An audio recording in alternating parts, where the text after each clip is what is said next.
We are talking, it's interesting because this topic of storytelling has been a big topic for a while. You've seen it through the corporate space of, can your leaders tell their story? Can you tell their organizational story? Even can you tell their team story? But now that ChatGPT has been around and people are using it, storytelling has taken on new life. So we're going to talk about why that is and what it means for us and how it can help you educate clients in the importance of telling their own story. So that's what we're talking about today here on Trend Tuesday Live. We're excited that you're here. Feel free to drop a note in the chat. Tell us where you're joining us from. Say hello, and we'll get back to talking about storytelling. So we're here for Trend Tuesday Live every Tuesday, and we talk about what's coming up that we need to be aware of in our space. And of course, we talk about some of the resources that we have to share with you all around these topics, because this is what we do. We take the trends, we turn them into tools and tactics that you can use to better help your clients achieve their career goals and achieve some of your career or business goals along the way. So this is where we've been for at least the last 4 years. I think it was probably, well, actually, I think it was about 5 years ago that I bought the domain name for Career Storyteller, because we started to see that people needed more than just the bullets on their resume. And Deb Dibbs, one of our storyteller instructors, and she talks about how the story lives between the bullets. And we think about, how do we help our client not just talk about what they've done, but also what that means for who they are and what they bring to an organization. And so I'd love to hear from you. If you're watching this, even if you're watching the replay, go ahead and drop in a note. If you are doing storytelling with your clients, what does that look like for you? Storytelling, yes, or storytelling want to. That's what I'll say, storytelling, yes, or storytelling want to, because I think we all want our clients to have the confidence and the clarity that comes when they can really own their stories. And this is the challenge that we have to overcome with generative AI, is generative AI can tell stories, but it can't tell your stories. And its stories aren't going to give you the same confidence and competence and articulation that you will have when you know your own stories. So how do we help our clients understand the importance of this? Because ChatGPT's stories are keyword optimized. They maybe make it through a tracking system, right? They might score high in an applicant tracking system, but not necessarily. However, they're just not your stories. And when you think about the real purpose of a resume, what is it, right? What is the real purpose of a resume? What do you think? Drop it in the chat. You might have several different answers, and there's no right answer, right? To get an interview, to introduce yourself, to tell your story, to show that you're qualified. It serves a lot of different purposes. But when it comes right down to it, the process behind creating that resume, which is really what we're all about, we're not necessarily about the resume itself. That's the end product, it's the output. But most of us that write resumes, it's not really about the resume itself. It's about the process that you have to go through to create it. It's about the process of uncovering what your stories are and how they relate to what the employer is looking for. And this is something that on the surface, ChatGPT can do, right? It can analyze a job description and tell you what the employers are looking for. That's a part to the strategy, but it can't necessarily analyze your background and tell you what stories to tell. Why? Because most of the time our clients don't have them on their resume already. So even if you put in their existing resume, it's going to miss part of the story. We just had a colleague that was talking about this the other day, and they had a young professional that brought in a resume that was created by ChatGPT.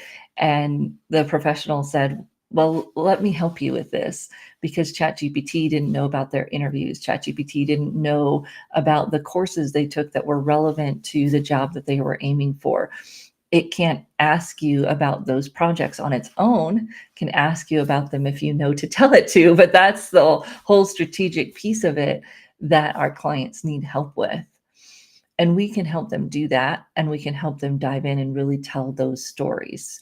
One of the other things I love about storytelling is that it engages the human part of our world. So it goes beyond just the results, it goes beyond the facts and figures, and it engages that emotion of what matters to me. And this is actually an area where we are starting to dive in a little bit deeper to use some of these generative AI tools to get a better picture of what it is that an employer is looking for. So beyond just the job description, right? What are the pains of a division manager in a manufacturing facility? What are the pains of the plant operator manager? You can actually ask ChatGPT some of these questions.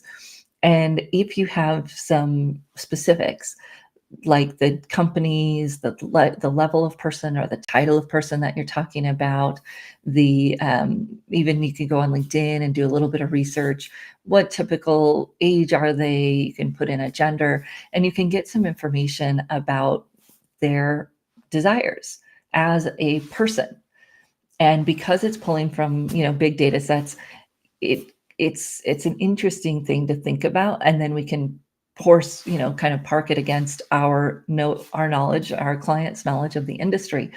But we can say, okay, so if I'm writing to this manager at this organization who is this age, that went to school in this place, we can get a avatar of what it might look like to address that person. You've likely heard that word, right? We talk about customer avatars in marketing, but what we can do to take it a step further is think about what really matters to that individual as a leader, as a manager, beyond the job description. What are their pains? What are their hopes? What are they trying to get done? And then how could I use that for my client strategy? And thinking about the stories and the emotions that tap into what they're trying to achieve. I know many of us that work with leaders, and the leaders will tell us, my job is to make my boss look good, or my job is to, get the things done that my boss wants to get done. That mentality, that strategy, that approach can be so helpful when we go and we think about writing a resume. Now, instead of just meeting the keywords and even just aligning to the job description, we're going to have that quality that they can't even put their finger on. This person really speaks to what I'm trying to achieve. And we see it all the time with marketing. Won't it be fascinating when we can start to work that into resumes? And that's what I'm so excited about, is using these new tools to not just inform the stories that we tell, but the emotions that we want to connect with for the reader we're targeting. What do they really want to achieve? What are their goals? What are they working on, professionally, not necessarily in that role, but in the bigger sense of professionally. And we've been playing around with ChatGPT to give us some of these answers. We've been doing that in our digital branding class, more on the marketing side of it, as marketing a careers business, and starting to experiment with what does it look like when you take that and talk about it in terms of a hiring manager and a job seeker speaking to that hiring manager. And we're working through bringing together the list of questions. I got to tell you, for the storytelling class, we've got like a 4-page list of questions that you could ask your clients to help them draw out their stories. Now, what questions matter? That's where the strategy comes in. That's where the experience of the resume writer comes in. But then the stories are what the candidate can really sink their teeth into, and then obviously with the hiring manager can do the same.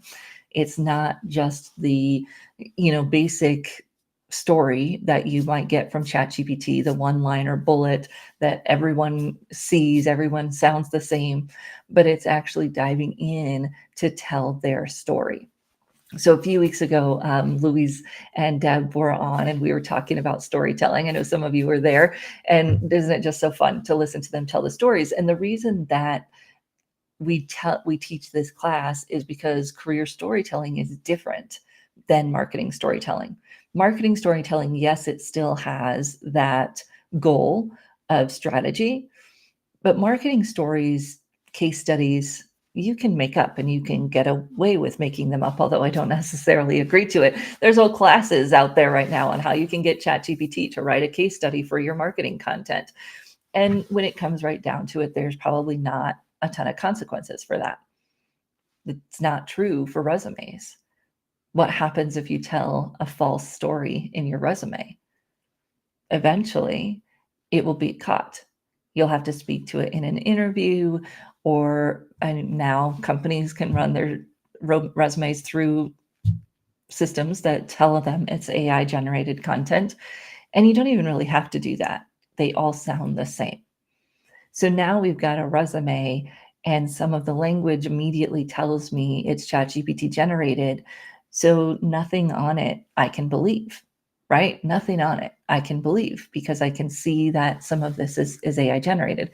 Now, is that fair when they're using AI screening tools? I don't know, but it's the truth. And I would say, as a hiring manager, because of course I have a team and I hire people, if I could tell that your resume is ChatGPT generated, the first thing I'm going to be nervous about is that you can't actually do what I'm asking you to do.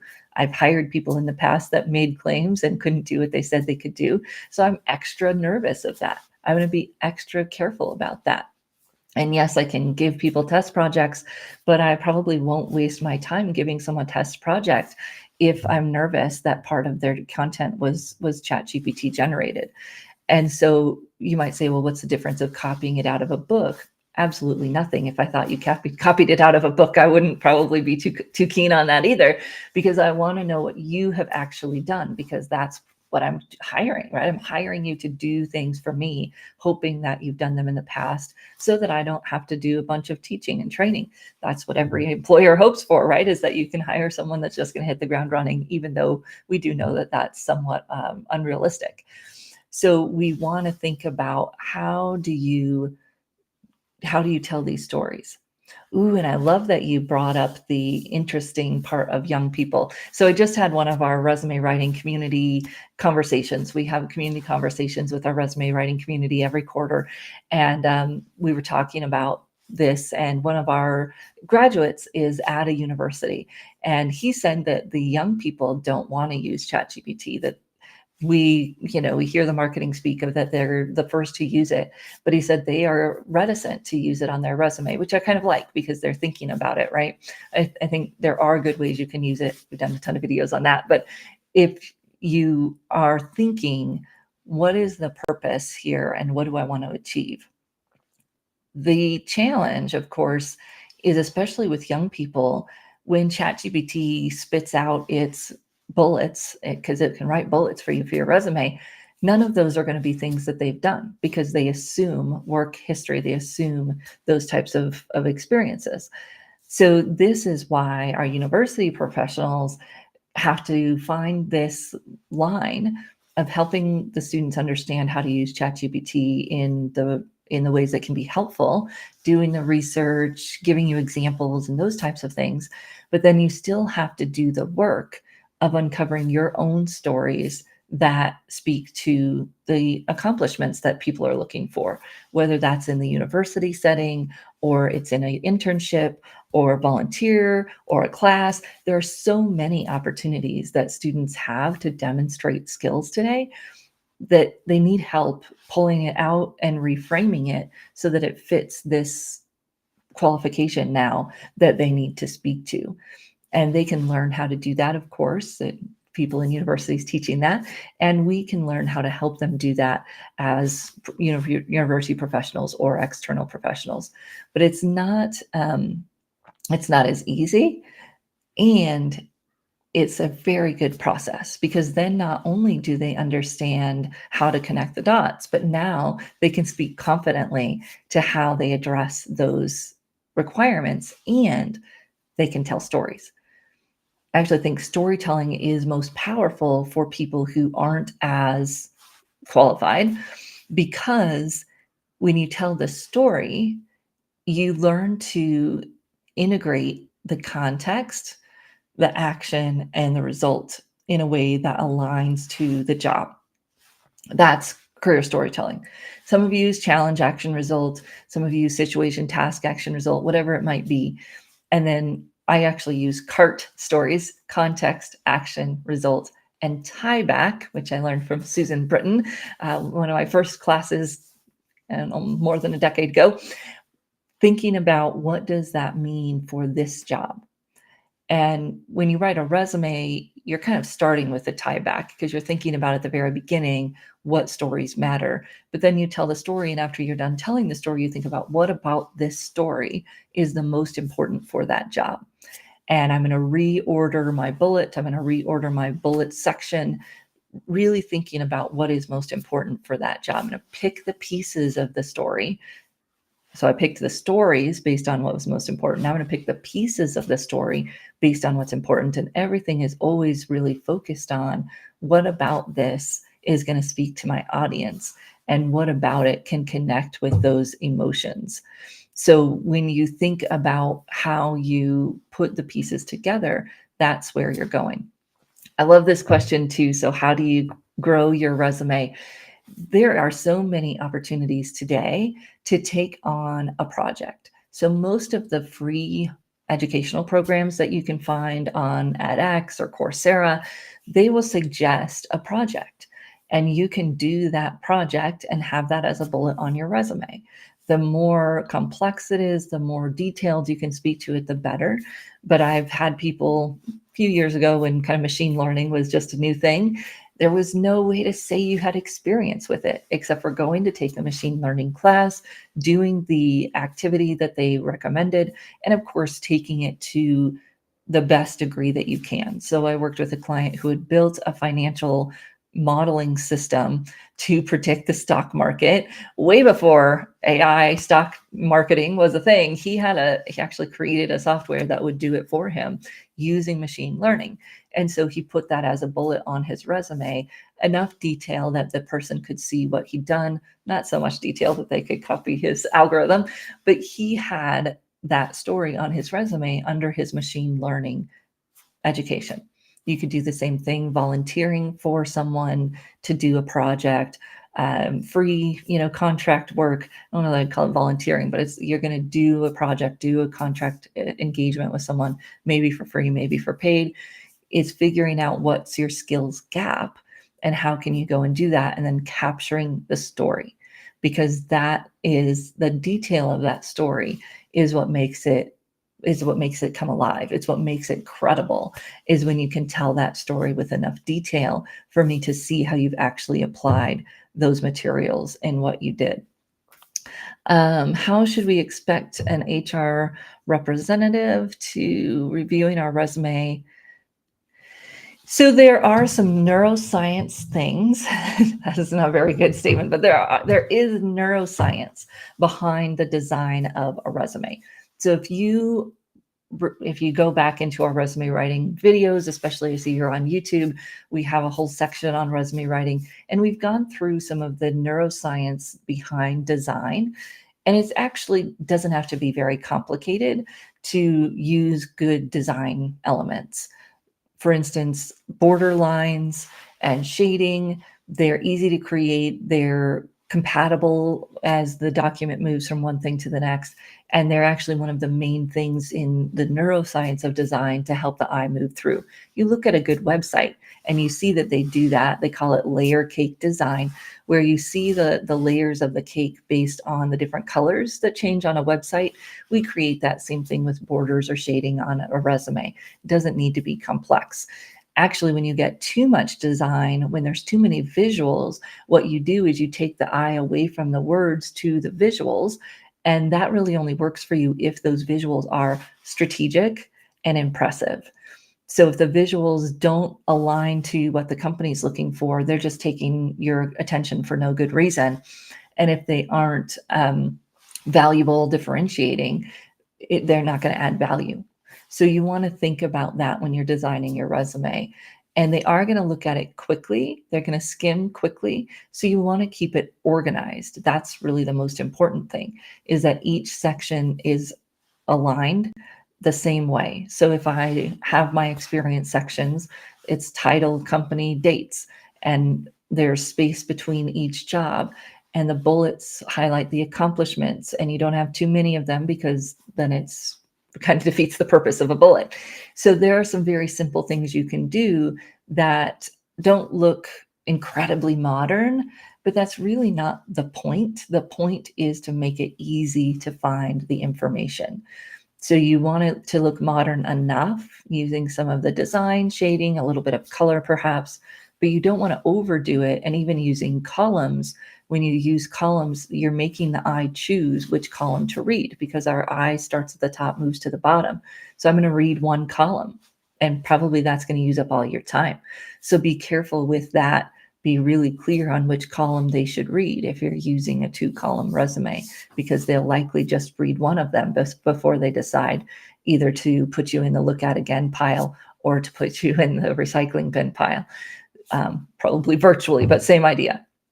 So that's the content is the most important thing, but the organization of it and the design, if you will, that is what makes people be able to get to the content, to read the content, to see your stories.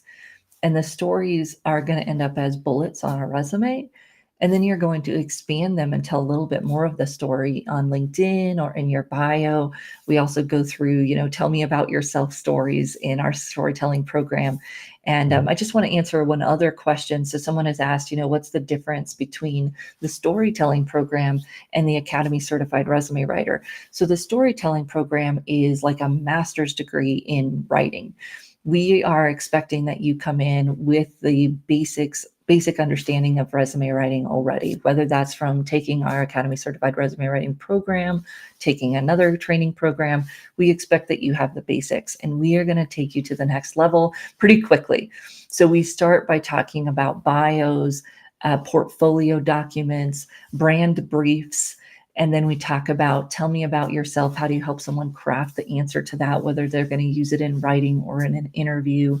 We talk about LinkedIn profiles, going beyond just the about section, but using storytelling in the experience section as well in a way that aligns to the resume, but doesn't repeat it. Because if you repeat the same information, why will someone spend time reading it when they've already read whichever one they started with? We don't want to do that. We want our clients to get as much face time as possible with the reader. So we want little elements of story built into that LinkedIn profile that couldn't make it in the resume, so that there's interest and intrigue in reading that as well, even if they've already read the resume. And then we talk about video a little bit. If you're going to do video, how do you tell your story in video? I know people are doing TikTok resumes, and LinkedIn recently removed their kind of resume video feature, but there are still opportunities for our clients to tell their story during video. And so we talk about that as well. So we work through the complementary pieces to the resume, as well as talking about storytelling in a resume. But it's at that higher level. How do you take it from good, strong resume that has active bullets to really weaving a story throughout the entire resume that tells someone, this is why I would be a good fit for you, that speaks to their pains, speaks to their challenges, as we were talking about at the very beginning. If we really think about it differently, not just about aligning to the keywords, but about speaking to the pains and gains. What's our employer's pains, and then what do they want to achieve, and how can we help them do that? And through the story, we can achieve that and the emotional connection, not just the facts and figures. So we're seeing that still blow up. I think there's opportunities to help leaders with their story, opportunities to even help mid-level people who are being asked to tell their stories. Why did they get into this? Those types of things. Obviously with bios, and still seeing corporates using corporate bios for RFPs and those types of things, or RFQs. They're using them internally as well as externally. And then, of course, your LinkedIn profiles. And although it's not always happening today, that cover letter, if you do submit a cover letter, it better be you, not ChatGPT. So how do you take that story and weave it into a cover letter in a little bit different way? So that's the entirety of what we're doing in the storytelling program. And you get not just those ideas, but also the feedback on your work. And Deb and Louise, they just go overboard giving feedback, sharing different ways you might think about telling the story so that you can really grow in your writing. And that storytelling program starts next Wednesday.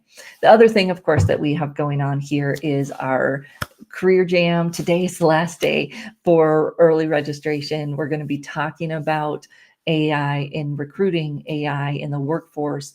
We're going to be talking about the aging workforce and what does that look like? Is the silver tsunami finally going to happen or not? I don't know. We're also going to be talking about Gen Z and education trends, what's going on in that education space, how are educational institutions evolving as this new technology and new way of learning comes into play. And then, of course, economics and economic shifts. And what's that going to mean for us as we look forward to the future of work? So keep your eye out. Keep coming back to Trend Tuesday Live, because we will be talking about those topics and other trends as we move forward throughout the year. And of course, we'll do our big white paper release in January, where you'll see our take on these trends for 2024 and what we think career services providers can do to adapt and best serve our clients in 2024 and beyond. So I look forward to seeing you back here, right here on Trend Tuesday. Subscribe or follow wherever you are, whatever platform you're on, so that you get notifications when we schedule our Trend Tuesday Lives. Thank you, everyone. We'll see you next week.